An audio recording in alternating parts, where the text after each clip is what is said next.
E rickshaw শ্রমিকরা সমগ্র বছর পরিবারের সদস্যদের মুখে হাসি ফোটাতে দিনভর ই-রিকশা নিয়ে এক প্রান্ত থেকে অপর প্রান্তে ছুটে বেড়ায়।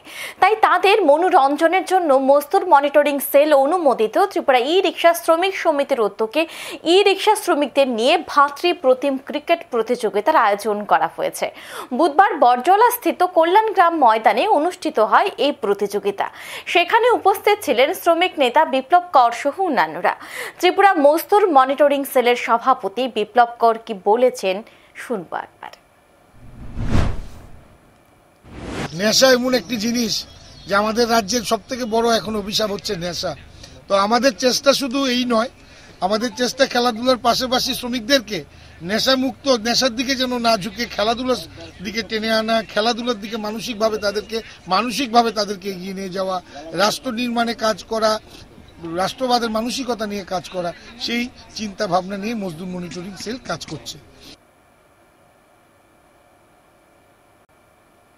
4টি দলকে নিয়ে 8 ওভার করে এই খেলার আয়োজন করা হয়েছে। এখন সময় বিরতি, সঙ্গে থাকুন।